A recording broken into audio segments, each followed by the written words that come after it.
हनुमान जी के धर्मपिता वायु थे। इसी कारण उन्हें पवन पुत्र के नाम से भी जाना जाता है।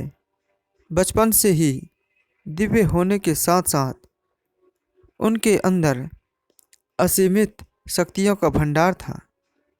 बालपन में एक बार सूर्य को पका हुआ फल समझकर वो उसे खाने के लिए उड़कर जाने लगे। उसी समय इंद्र ने उन्हें रोकने के प्रयास में वज्र से प्रहार कर दिया। वज्र के प्रहार के कारण बालक हनुमान की ठुड्डी टूट गई और वे मूर्छित होकर धरती पर गिर गए। इस घटना से कुपित होकर पवन देव ने संसार भर में वायु के प्रभाव को रोक दिया, जिसके कारण सभी प्राणियों में हाहाकार मच गया। वायुदेव को शांत करने के लिए अंततः इंद्र ने अपना द्वारा किए गए वज्र के प्रभाव को वापस ले लिया। साथ ही साथ अन्य देवताओं ने बालक हनुमान को कई वरदान भी दिए।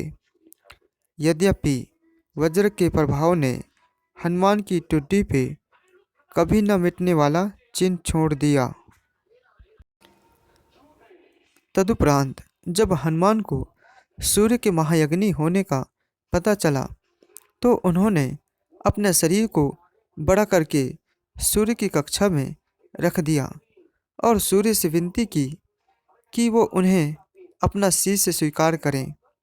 मगर सूर्य ने उनका अनुरोध ये कहकर अस्वीकार कर दिया कि चूंकि वो अपने कर्म स्वरूप सदैव अपने रथ पे भ्रमण करते रहते हैं, अतः हनुमान प्रभावपूर्ण तरीके से शिक्षा ग्रहण नहीं कर पाएंगे।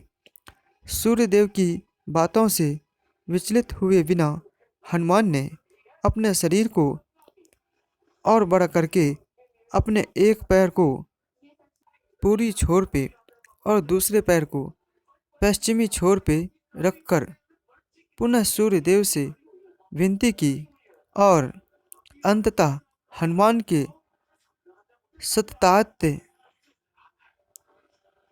दृढ़ता से प्रसन्न होकर सूर्य ने उन्हें अपना शीश स्वीकार कर लिया। तदुपरांत हनुमान ने सूर्यदेव के साथ निरंतर भ्रमण करके अपनी शिक्षा ग्रहण की। शिक्षा पूर्ण होने के उपरांत हनुमान ने सूर्यदेव से गुरु दक्षिणा लेने के लिए आग्रह किया, परंतु सूर्यदेव ने ये कहकर मना कर दिया कि तुम जैसे समर्पित शिष्य को शिक्षा प्रदान करने में मैंने जिस आनंद की अनुभूति की है वो किसी गुरु दक्षिणा से कम नहीं है। परंतु हनुमान के पुनः आग्रह करने पर सूर्यदेव ने गुरु दक्षिणा स्वरूप हनुमान को सुग्रीव धर्मपुत्र सूर्य की सहायता करने की आज्ञा दे दी।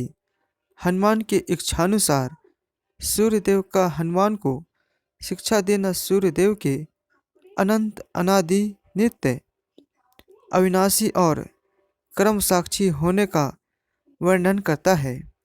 हनुमान जी बालपन में बहुत नटखट थे।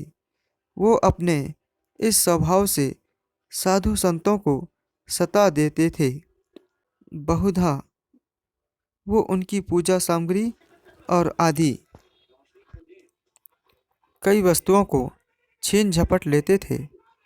उनके इस नटखट स्वभाव से रुष्ट होकर साधुओं ने उन्हें अपनी शक्तियों को भूल जाने का एक लघु शाप दे दिया। इस शाप के प्रभाव से हनुमान अपनी सब शक्तियों को अस्थायी रूप से भूल जाते थे और पुनः किसी अन्य के स्मरण कराने पर ही उन्हें अपनी असीमित शक्तियों का स्मरण होता था। ऐसा माना जाता है कि अगर हनुमान शाप रहित होते तो रामायण में राम रावण युद्ध का स्वरूप पृथक भिन्न न्यारा ही होता। कदाचित वो स्वयं ही रावण सहित संपूर्ण लंका को समाप्त कर देते हैं।